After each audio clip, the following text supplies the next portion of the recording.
Hello back there. How you guys doing up there? Good? I must admit I'm a tiny bit nervous because I have 10 minutes to convince you to stop buying stuff. And I'm a marketing guy, so it's kind of counterproductive.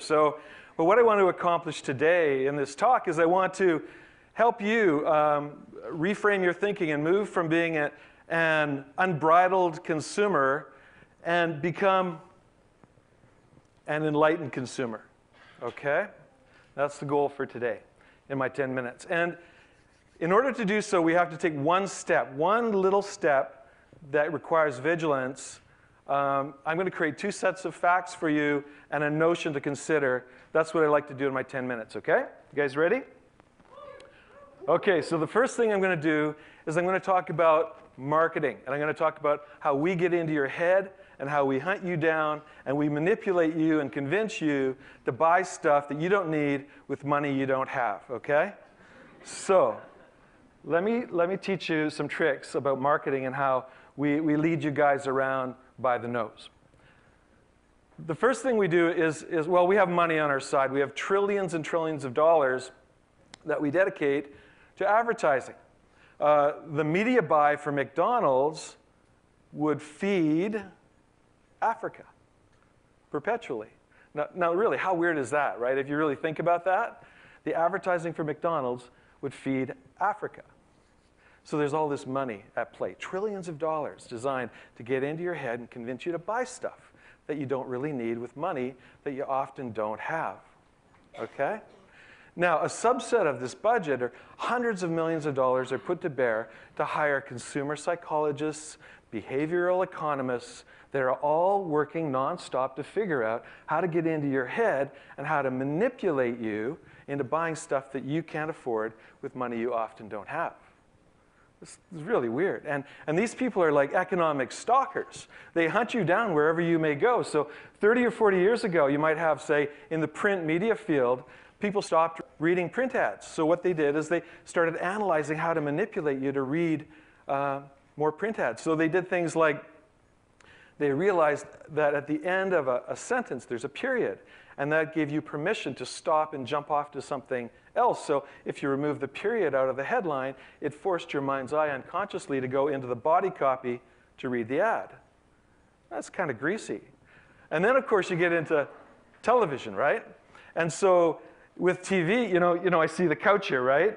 And I see, really, I see the TV, right? And I'm kind of saying, where's the remote? And I'm getting a little twitchy here. But really, 84% of us don't like TV ads. So, rather than making TV ads more relevant and interesting and informative, what we did instead, the Einsteins in Wall Street, is they created this process called stop setting. So stop setting is simply where you change the physical image of the TV ad about every 3 seconds to force you to physiologically watch that TV ad whether you want to watch it or not. Okay? So this is used very effectively to get children, to manipulate children, to manipulate their parents to buy stuff that they don't necessarily need with money they don't necessarily have. So, Will Rogers is a famous satirist from the 1930s, and his quote was, "We buy stuff we don't need with money we don't have to impress people we don't really like." Interesting quote. And marketing, we prey on that insecurity. We prey on that emotion and that ego, and that statement says it all. Now, you figure, okay, I'm in the social media scene. I'm immune from marketing. I'm immune from advertising messaging. Not so. To go and get into the heads of you folks on Facebook, LinkedIn, what have you, we invented something called viral marketing. Viral marketing. And it works very simply like this. We've studied plague distribution theory, okay?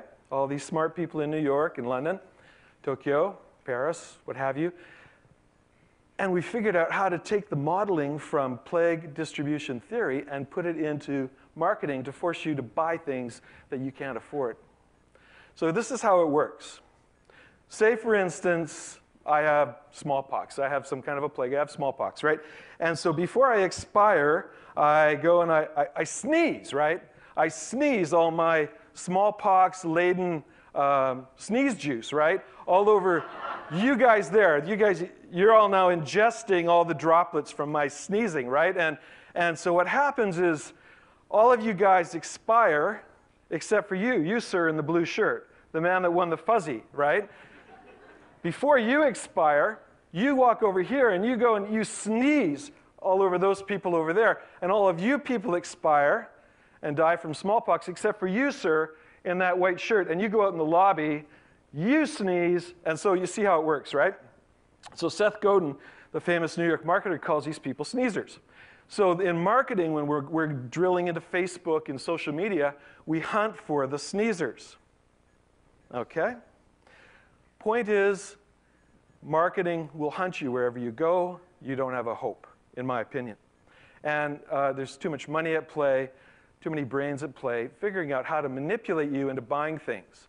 Now, it's absolutely crucial at this juncture in history that you stop. We've had a nice little relationship of going into debt, buying things for the last 50, 60, 70 years, but now we have to stop. And we have to stop because the earth is starting to decompose and the economy is starting to decouple, okay?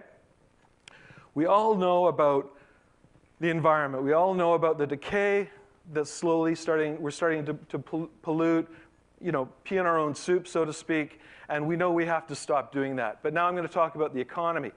I'm going to talk about why you have to stop buying stuff. And you have to stop buying stuff because next week the United States have to shave $1.2 trillion out of their operating budget. We have to stop because in Europe, $25 trillion of their debt is bad. We have to stop because the fourth largest economy, California, is bankrupt. We have to stop because 68 million Americans spend 38% of their income on food. And it's not like high-quality organic food. We're talking Walmart food, okay? So what I'm getting at is these governments, these large institutions drive about 40 to 45% of our economy, and people are going to get laid off. The economy is going to contract. It's starting to already. And so what's going to happen now is marketing and this calamity are going to clash. And the problem is some of you will be smart. Some of you will, as you say, go to cash, contract, get smart. But most of you will still be fascinated by the shiny objects. And you have to stop. Okay? So we're in a difficult situation. The real underlying insidious part of the marketing piece is that marketing does not care. They don't care if you overpurchase. They don't care if you go into bankruptcy. They don't care if you run up your credit card debt. They're of the view that if you do that, you're an idiot, and marketing is not there to save you from yourself. So it's a real nasty two-sided sword. Now, there's one thing that we can do that can thwart this big, massive marketing machine, advertising machine that pounds us with all this information to buy stuff that we can't afford, that we don't necessarily need, and that is to make friends with your core values. Now, that might sound a little bit new age, a little bit hippie, but it really is true, and it's at the core of how you thwart undesirable external stimuli. And let me explain. Have you ever bought, like, say, a red Toyota or a car, and all of a sudden you see all those cars out in the street, right? Isn't that weird? And so that's how it works with articulating something, creating something cognitive, as Dr. Sean Richardson said this morning. So you put your eyeballs onto something and you focus on it, you make friends with it, and you become cognitive, and you address it every day. What happens is you create filters and boundaries. You naturally let things in that support your core values, and you naturally push away things that do not support your core values.